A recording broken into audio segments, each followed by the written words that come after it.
So good day everyone. Kumusta ng lahat guys? Ito, gumanda na yung panahon dito sa New Zealand, kaya lumabas tayo para siyempre kuha tayo ng magandang pampa good vibes guys. Dito tayo sa taas ng burol. So bababa tayo rito. Ayan, simentado yan yung burol nila rito. Ayan guys, oh. Ayan, simentado yan.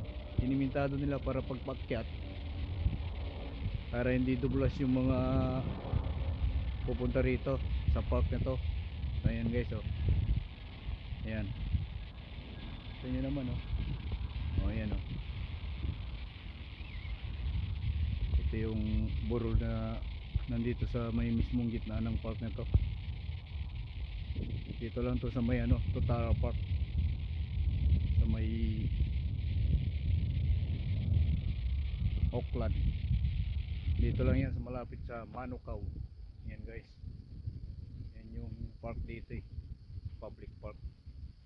Medyo tahimik dito ngayon guys. Time check tayo ngayon, alauna.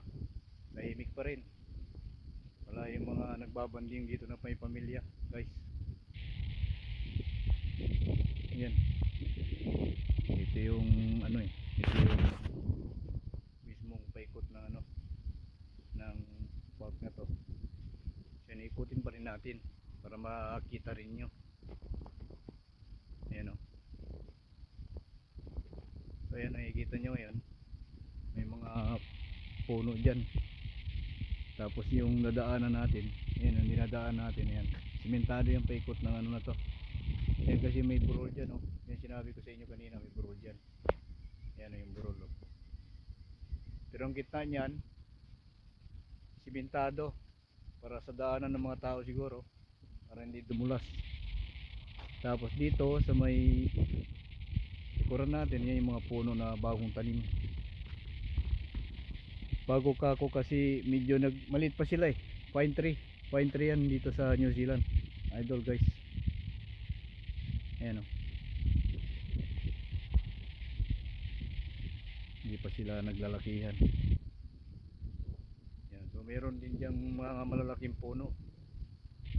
Kala nyo mga haligi na mga haligi na tawag nito, mga puno, kasi dikit-dikit. Ayan, oh, sa milikuran natin, ayan. Yan sa milikuran natin, ayan, mga puno na yan. Parang bakod siya, lalaki. Ayan guys. Ayan, oh, napakasariwa ng sariwa sa paningin. Luntian na luntian guys. Ayan guys. Ayan siya, oh. Yung sa likod natin. Tapos itong nilalakar natin, simentado. Kahit umulan, hindi pa rin maputik kasi simentado. So thank you guys sa suporta, at patuloy para suporta sa YouTube ko. Don't forget to subscribe na lang mga idols guys, and have a good day. Thank you for watching.